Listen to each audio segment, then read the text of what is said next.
बिस्मिल्लाहिर्रहमानिर्रहीम। अस्सलाम वालेकुम डियर स्टूडेंट्स। उम्मीद है कि कल के लेक्चर की आपको समझ आ गई होगी। आज हम पढ़ेंगे चैप्टर नंबर 1 का बाकी का हिस्सा। Chapter 1 introduction, biology and the service of the Mankind. इस टॉपिक में हम ये देखेंगे कि बायोलॉजी इंसानों के लिए क्या क्या काम कर रही है और उनकी फलाह व बहबूद को किस तरह से मेंटेन करने में मदद दे रही है। First of all, food production, खाने की पैदावार। Biological advances resulted in high standards of living. जैसे जैसे बायोलॉजी में तरक्की आती जा रही है, वैसे ही ज़िंदगी का म्यार भी बढ़ता जा रहा है। The plant production is increased by improving existing varieties. वक्त के साथ साथ जैसे जैसे आबादी बढ़ती जा रही है, वैसे ही हमें प्लांट प्रोडक्शन को बढ़ाना पड़ रहा है, क्योंकि इस बढ़ती हुई आबादी की खुराक को पूरा करने के लिए हमें मज़ीद से मज़ीद पौधों की और ख़ास तौर पे खुराक या फसलों की ज़रूरत है, अनाज की ज़रूरत है। इस मकसद के लिए जो ऑलरेडी एग्जिस्टिंग वैरायटीज़ हैं, उन्हें इम्प्रूव किया जा रहा है। जो पहले से मौजूद हैं वैरायटीज़, इनके जीनोम को चेंज करके इनमें नई तब्दीली लाई जा रही है। और इसके अलावा वैरायटी कहते हैं हम, जिस तरह हम चावलों की वैरायटी सुनते हैं, सुपर कर्नल, बासमती, सेला, इस तरह डिफरेंट वैरायटीज़ होती हैं। इन्हें हम इम्प्रूव कर रहे हैं। जो ऑलरेडी वैरायटीज़ मौजूद हैं, इनके जीनोम को चेंज करते हैं और उससे वैरायटी को मज़ीद से मज़ीद बेहतर बनाया जा रहा है। अब जीनोम चेंज करने का फ़ायदा क्या होता है? इससे चेंज करने से जो है मैक्सिमम हम यील्ड को बढ़ा सकते हैं, ज़्यादा से ज़्यादा पैदावार बढ़ा सकते हैं और डिजीज़ रेजिस्टेंट बना सकते हैं कि कोई बीमारी जो है वो उसके ऊपर असर ना करे। Developing new high yield and disease resistant varieties of plants and animals. हम नई हाई यील्ड और डिजीज़ रेजिस्टेंट वैरायटीज़ पौधों और जानवरों में पैदा कर रहे हैं।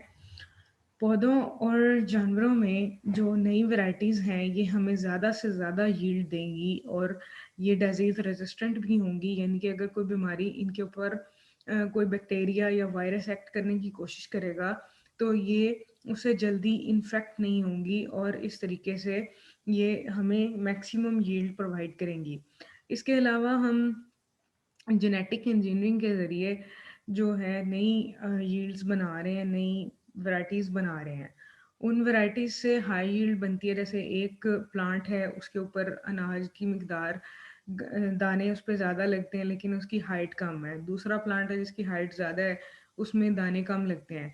तो हम दोनों को मर्ज करके एक नई वैरायटी बना सकते हैं जिसकी हाइट भी लंबी हो और जिस पे दाने भी ज़्यादा लगें। तो इस तरीके से हम नई वैराइटीज़ बना रहे हैं।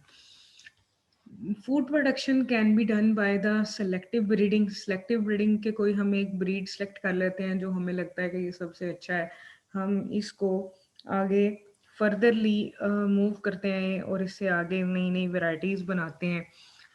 Plant and animal breeders are improving existing varieties. जो ऑलरेडी वैरायटीज़ मौजूद हैं, अगेन उनके ऊपर काम हो रहा है, उन्हें इम्प्रूव किया जा रहा है।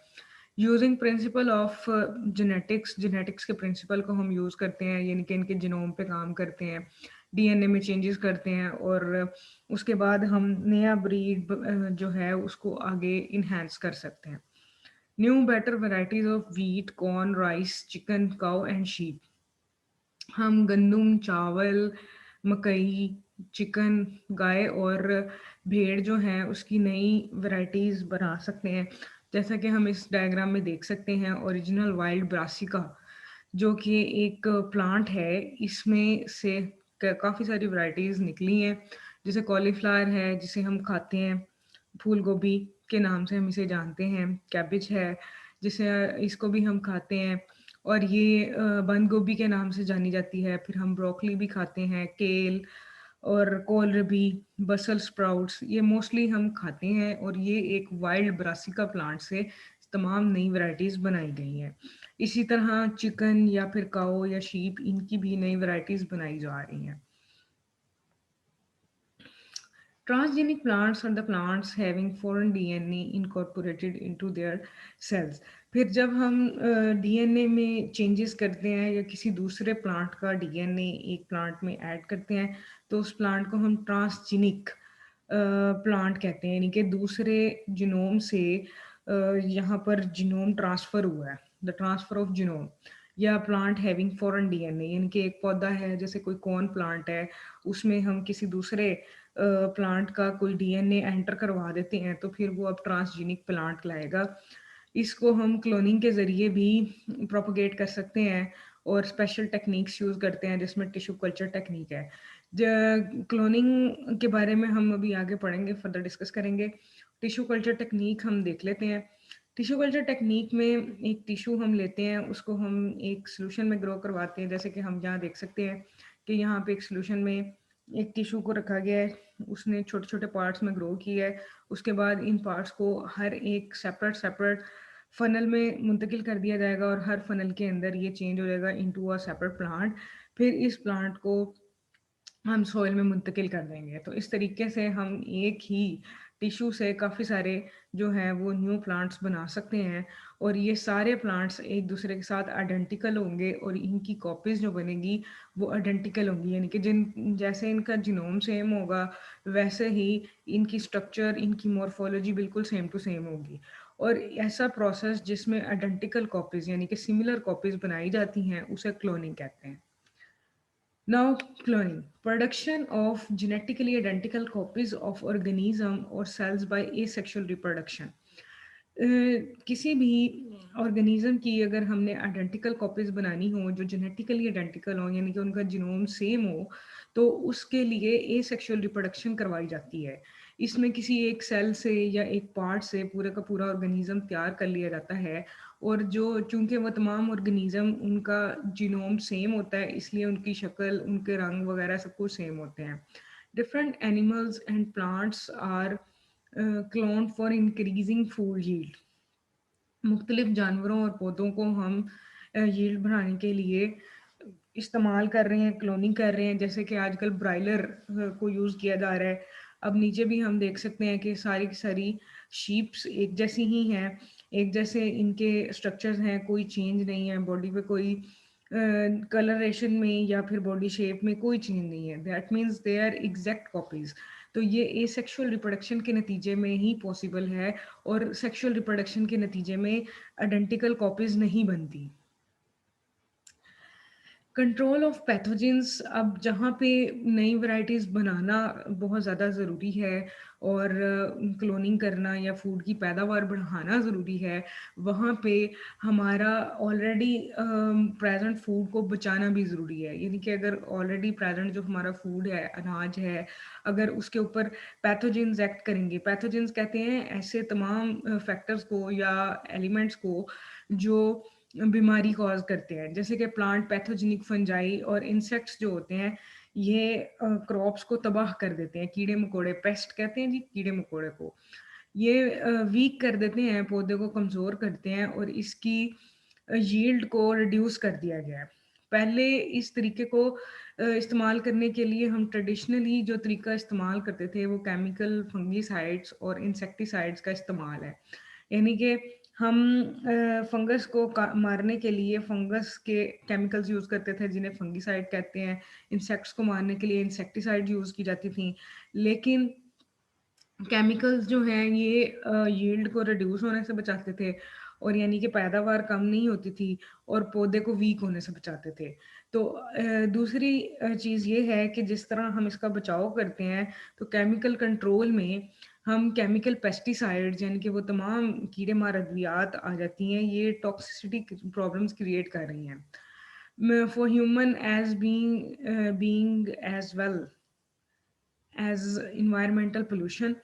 केमिकल कंट्रोल जो है, अगर हम केमिकली इन चीज़ों को कंट्रोल करें, फंजाई को, बैक्टीरिया को या फिर इंसेक्ट्स को, उनके लिए हम इसके ऊपर केमिकल स्प्रे करेंगे और जब हम केमिकल स्प्रे करेंगे तो वो ना सिर्फ ह्यूमन बॉडी में जब जाएगा उसके लिए हैजर्ड क्रिएट करेगा, उसके लिए प्रॉब्लम्स क्रिएट करेगा, बल्कि ये इन्वायरमेंट के लिए भी एक बहुत ज़्यादा प्रॉब्लमेटिक चीज़ है, क्योंकि ये स्प्रेज वगैरह हवा में शामिल हो जाएंगे, हवा को कंटेमिनेट करेंगे, ज़मीन में चले जाएँगे रन ऑफ होके और ये बहुत ज़्यादा सीवियर किस्म के जो है प्रॉब्लम्स क्रिएट करेंगे।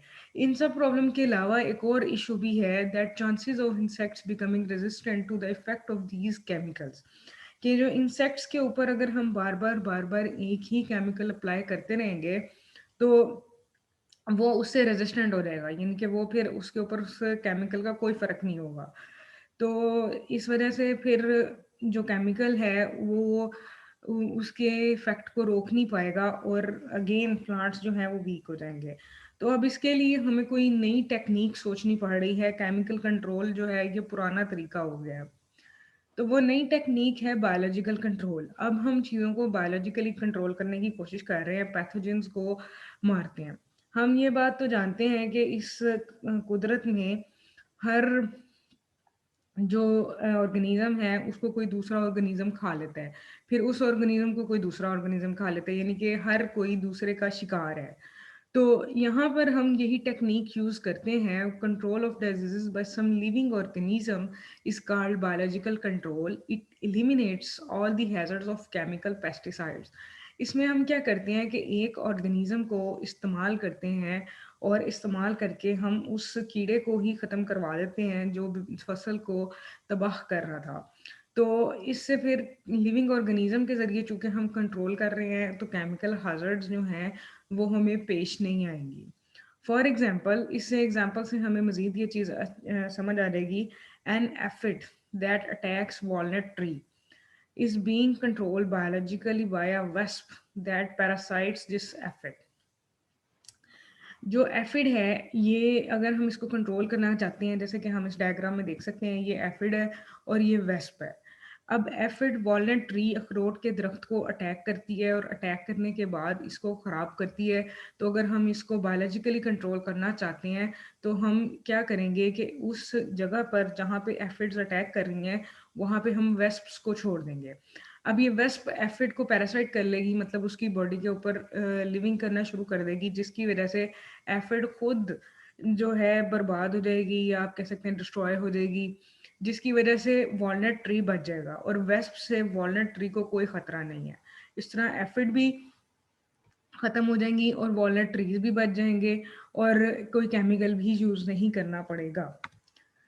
बायोपेस्टिसाइड्स भी एक वे है जो हम बायोलॉजिकली कंट्रोल करने के लिए यूज़ कर सकते हैं। Certain type of pesticide drive from such natural materials as animal, bacteria, plant and certain minerals. उनको हम यूज़ करते हैं, इन्हें हम बायोपेस्टिसाइड्स कहते हैं क्योंकि लिविंग ऑर्गेनिज्म से हासिल की जाती हैं, इसलिए ये बहुत ज़्यादा नुकसानदेह नहीं है। जैसा कि हम इस डायग्राम में देख सकते हैं कि इस पैथोजन को मारने के लिए ये मुख्तलिफ जो हैं हम यूज़ कर रहे हैं नेचुरल प्रोडक्ट्स को। जैसे प्लांट है, प्लांट के किसी एक्सट्रैक्ट को, प्लांट में कोई जहर हो सकता है, वो इसके ऊपर लगा दिया जाए तो ये उससे भी डेड हो जाएगी। फिर बैक्टीरियम से भी हम इसको ख़त्म कर सकते हैं, निमाटोड के ज़रिए, वायरस के ज़रिए, फंजाई के ज़रिए। लेकिन इसमें हम ये मेक श्योर करेंगे कि ये जितने भी हम नेचुरल पेस्टिसाइड को इस्तेमाल कर रहे हैं, ये उस प्लांट के लिए वल्नरेबल ना हो, उस प्लांट के लिए नुकसानदेह ना हो।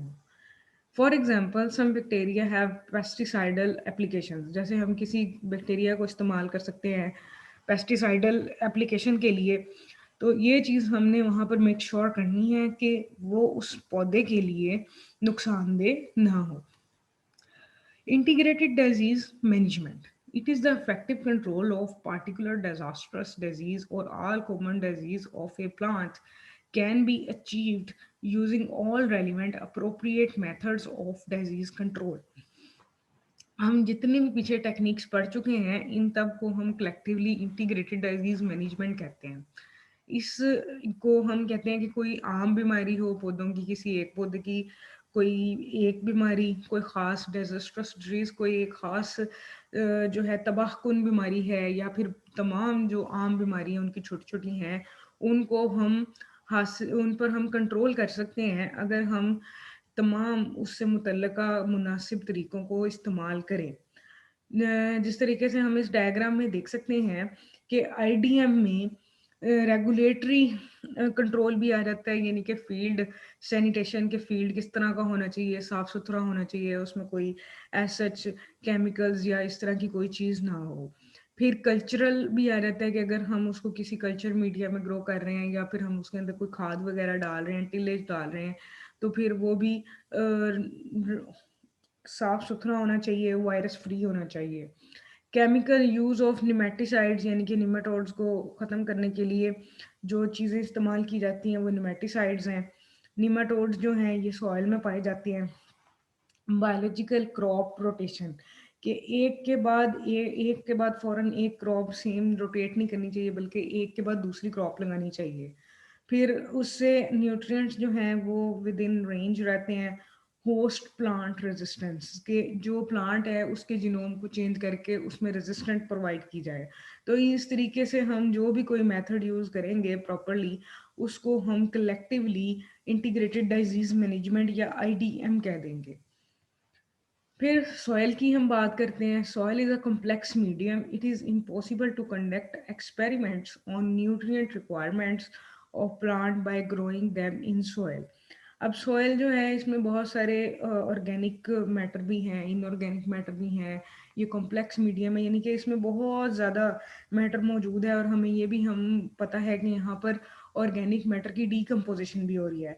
तो इसलिए अगर हम ये पता चलाना चाहते हैं कि किस प्लांट की क्या रिक्वायरमेंट है या उसके कौन सा न्यूट्रिएंट उसके लिए ज़रूरी है, तो हम ये काम सॉइल में नहीं कर सकते। उन्हें सॉइल में ग्रो करेंगे तो ज़ाहिर बात है एक साइड से नहीं तो कहीं दूसरी साइड से उन्हें वो न्यूट्रिएंट मिल ही जाएगा।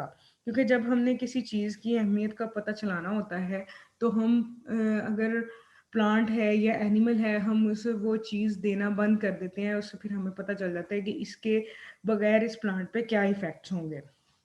तो सॉइल में तो ऐसा पॉसिबल नहीं है। फिर हम क्या करते हैं, हम हाइड्रोपोनिक कल्चर टेक्नीक इस्तेमाल करते हैं।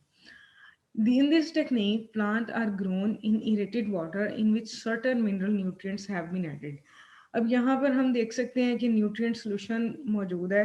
इसके अलावा इसमें प्लांट को ग्रो किया गया है, एयर पंप एक साइड से लगाया गया है और नीचे एयर स्टोन है, यानी कि जो एयर बबल्स बन रहे हैं और हवा का एक स्टोन बनाया हुआ है जिसमें से हवा का पैसेज होके आ रहा है।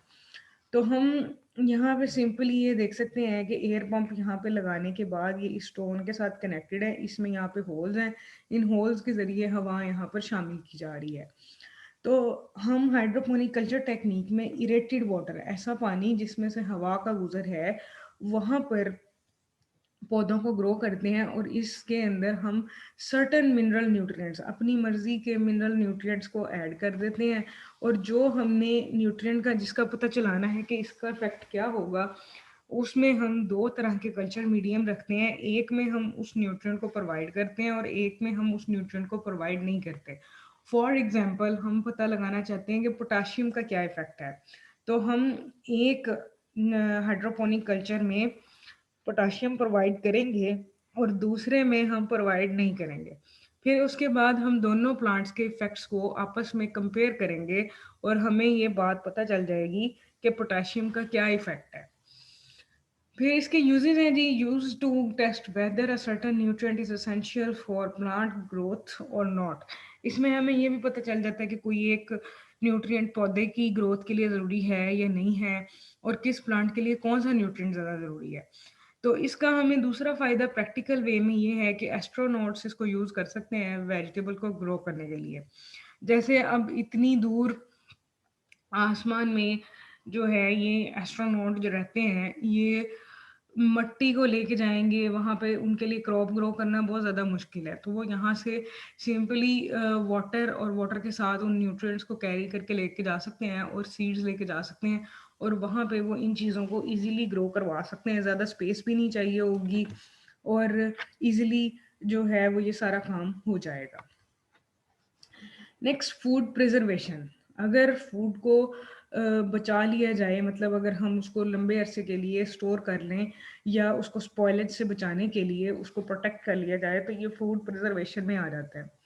अब फूड प्रिजर्वेशन में हम डिफरेंट टेक्निक्स यूज़ करते हैं और उन टेक्निक को इसलिए इस्तेमाल किया जाता है कि फूड स्पॉयलेज से बच जाए और इसको लॉन्ग डिस्टेंस तक विदाउट डैमेजिंग इट्स क्वालिटी पहुंचाया जा सके। यानी कि अगर हम यहाँ से कोई फूड बैरून ममालिक भेजना चाहते हैं या बैरून ममालिक से यहाँ पर मंगवाना चाहते हैं या एक शहर से दूसरे शहर पर लेके जाना चाहते हैं, तो वो ड्यूरिंग द ट्रांसपोर्ट उसकी क्वालिटी ख़राब ना हो, या फिर वो वैसे ही अपने ही हमारे स्टोर हमने करना हो तो वो स्पॉयल ना हो, उससे बचाने के लिए हम फूड प्रिजर्वेशन करते हैं।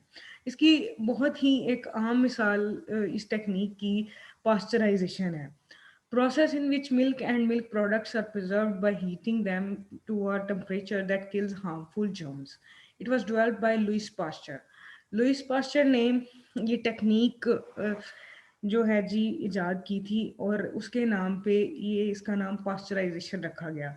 इस टेक्निक में हम दूध या दूध की बनी हुई किसी भी चीज़ को एक ख़ास टेम्परेचर तक गर्म करते हैं, इतना गर्म करते हैं कि तमाम हार्मफुल जर्म्स जो हैं वो मर जाते हैं, उसमें किल कर दिए जाते हैं।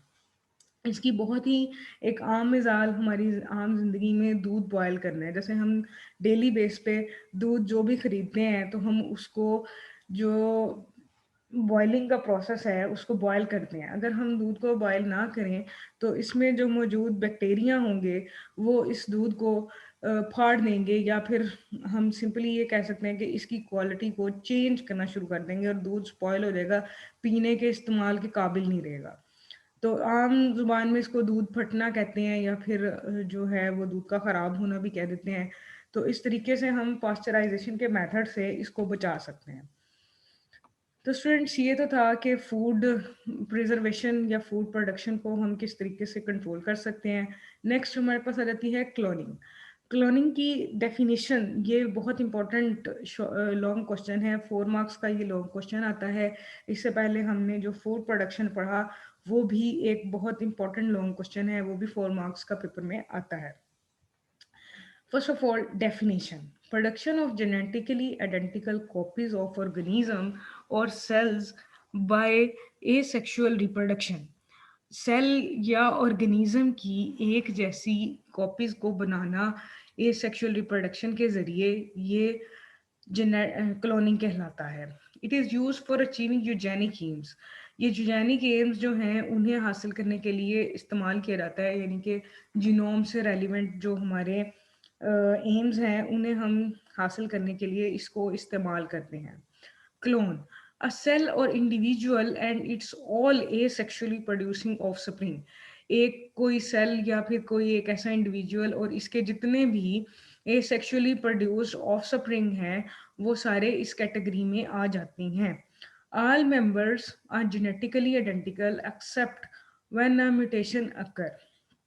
जितने भी मेंबर्स हैं वो सब के सब एक जैसे होते हैं, जेनेटिकली आइडेंटिकल हैं, लेकिन अगर कोई म्यूटेशन हो जाए तो वो एक दूसरे से मुख्तलिफ हैं।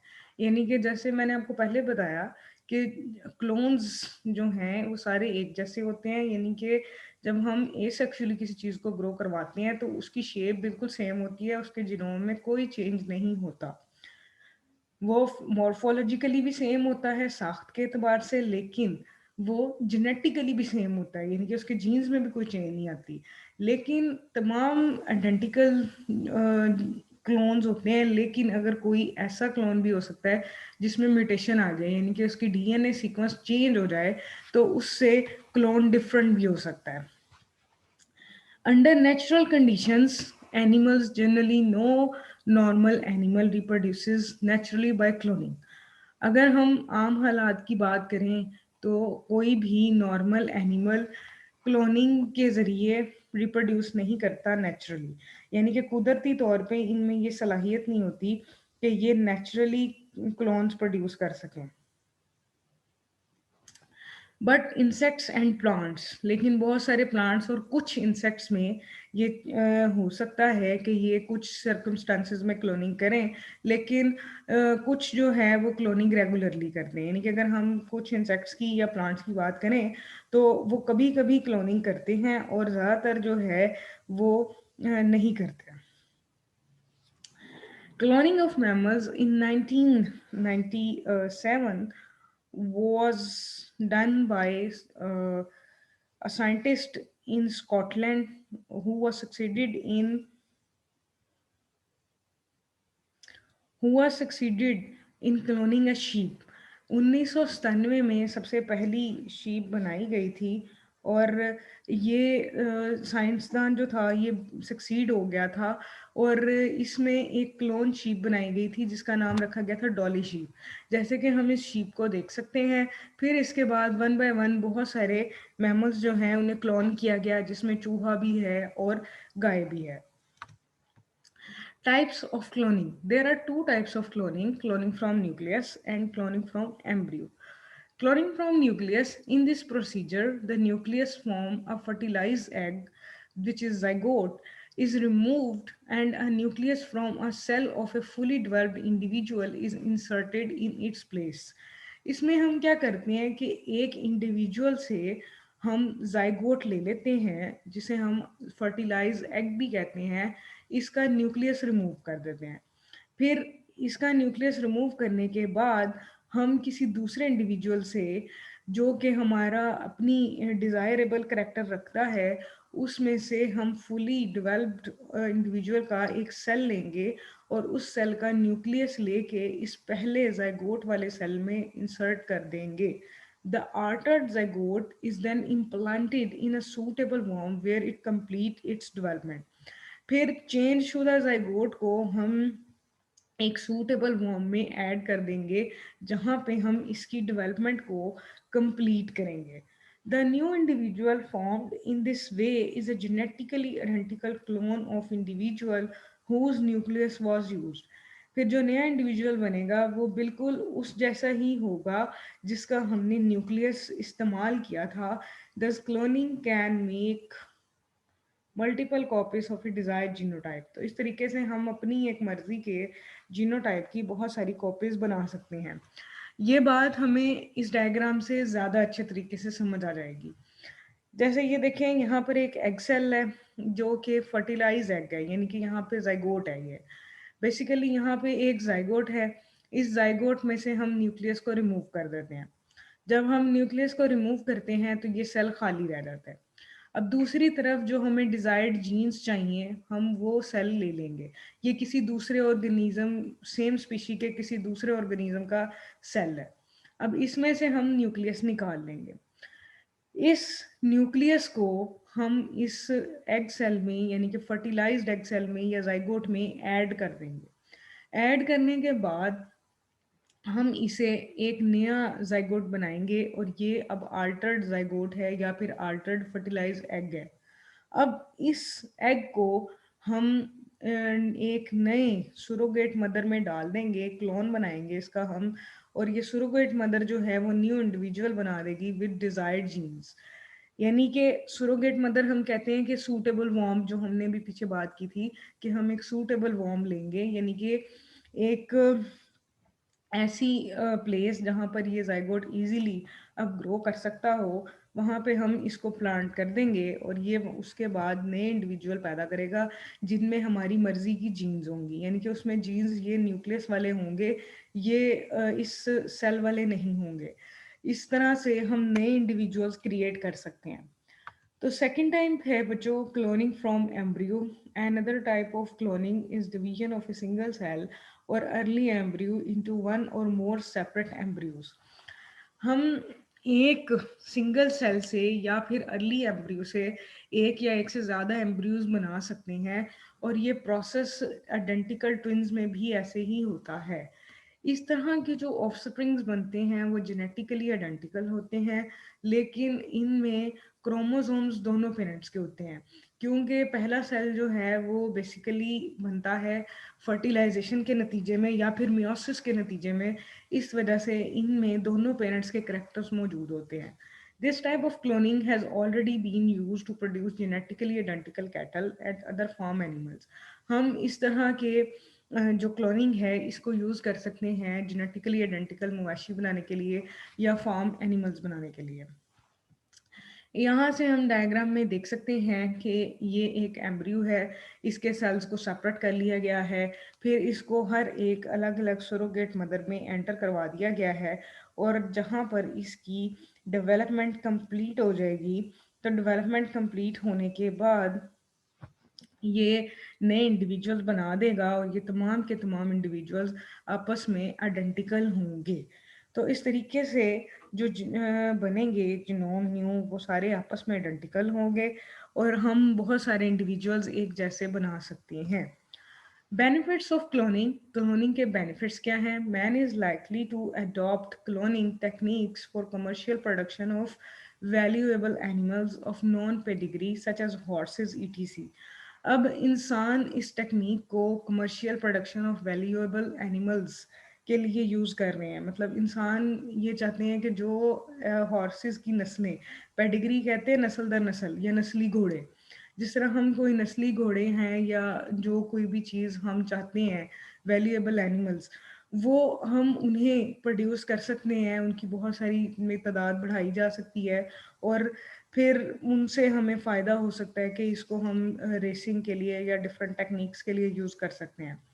Human cloning, at some places, scientists are making attempts to clone human embryo, which they believe can serve as a transplant donor.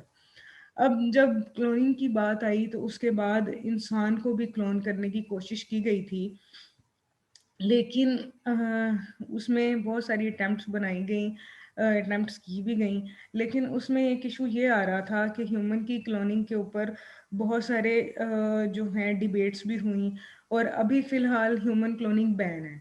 कुछ साइंटिस्ट कहते हैं कि हमें ह्यूमन क्लोनिंग करनी चाहिए ताकि हमें कुछ ट्रांसप्लांट डोनर मिल सके। अगर किसी को कोई ट्रांसप्लांट हार्ट की या फिर लिवर की किसी चीज़ की ज़रूरत है, तो उसका क्लोन बना के उसमें से वो चीज़ लेके जो फंक्शनली सही हो उसको हम उसमें ऐड करवा दें। तो लेकिन हमारे यहाँ इसमें मज़हबी इख्लाफ़ात भी आ जाते हैं और जो है और भी बहुत सारी रिस्ट्रिक्शंस आ जाती हैं। जैसे कि अगर क्लोनिंग को आम कर दिया जाए तो फिर इससे क्रिमिनल्स को बहुत ज़्यादा फ़ायदा होगा। एक क्रिमिनल खुद क्राइम करके छुप जाएगा, उसका क्लोन पकड़ा जाएगा। तो इस तरह इस चीज़ पे बहुत लंबी चौड़ी बहस चल रही है कि ह्यूमन की क्लोनिंग होनी चाहिए या नहीं होनी चाहिए। तो ये एक कंट्रोवर्शियल इशू है। Protection and conservation of environment हमारे इस चैप्टर का लास्ट टॉपिक है। Industrialisation help mankind to raise the standard of living. जैसे जैसे इंडस्ट्रियलाइजेशन होती जा रही है, इंसान के रहने का म्यार बढ़ता जा रहा है। It has at the same time destroyed the environment. इसने माहौल को भी डिस्ट्रॉय कर दिया है बुरे तरीके से। जहाँ जहाँ हमारे रहने का म्यार बढ़ता जा रहा है, वैसे वैसे हमारा माहौल भी आलूदा होता जा रहा है। Industrial waste and effluents, ton of industrial waste and effluents in solid, liquid और gas form हमारे इर्द गिर्द बहुत ज़्यादा पोल्यूशन हो गई है। बहुत ज़्यादा इंडस्ट्री से जो वेस्ट निकलता है और जो आलूदा चीज़ें निकलती हैं वो सॉलिड फॉर्म में भी हैं, लिक्विड फॉर्म में भी हैं और गैशियस फॉर्म में भी हैं। तो इस तरीके से बहुत ज़्यादा इर्द गिर्द चीज़ें जो फैल रही हैं, इनको माहौल में सीधा सीधा इंजेक्ट कर दिया जाता है। जो गंदा पानी है उसे समुद्र में फेंक देते हैं, फिर वो ज़मीन के अंदर सीप कर जाता है, फिर वो सॉलिड वे में हमें प्रॉब्लम क्रिएट करता है, या फिर धुआं है वो हवा में ऐड हो जाता है। तो इस तरीके से बहुत ज़्यादा आलूदगी फैलती जा रही है। Effluents frequently contain sizable amount of very toxic even carcinogenic materials. अब इनमें बहुत सारे टॉक्सिक मटेरियल्स भी हैं, कार्सिनोजेनिक भी इसमें आ जाते हैं। कार्सिनोजेनिक कहते हैं कि जो कैंसर कॉजिंग मटेरियल्स हैं। Heavy metals, lead from automobiles, chromium from tanneries, they are playing havoc to human health. अब लेड जो है ये ऑटोमोबाइल्स गाड़ियों से निकलता है, क्रोमियम टैनरीज से निकलता है। टैनरीज जहाँ पे खालों को साफ करके ये जो स्किन होती है एनिमल स्किन उसे साफ करके उससे ये बनाए जाते हैं जूते वगैरह, या उसको चमड़े को रंगा जाता है। तो प्लेइंग हैविक यानी कि इंसानों की ज़िंदगी के लिए बहुत ज़्यादा नुकसानदेह है। Alarming level in some countries, कुछ कंट्रीज में पोल्यूशन लेवल बहुत ज़्यादा बढ़ गया है और इसको ख़त्म करने के लिए या कंट्रोल करने के लिए हमें लोगों से बात करने की ज़रूरत है, उन्हें समझाने की ज़रूरत है कि वो कम से कम चीज़ों का इस्तेमाल करें और उनको वाइज वे में यूज़ करें। अगर हम इस चीज़ को अभी बैठ के हल नहीं करेंगे तो एक टाइम आएगा कि ये हमारे फिर काबू नहीं हम इस चीज़ पे पा सकेंगे। तो इसी तरह इसका सबसे बड़ा नुकसान ये होगा कि जो दुनिया के इकोसिस्टम में बायो कंपोनेंट्स है, जैसे पानी है, हवा है, फिर ये ख़त्म होते जाएंगे और हम इनको दोबारा रिपेयर नहीं कर सकेंगे, इररिपेयरेबल लॉस हो जाएगा।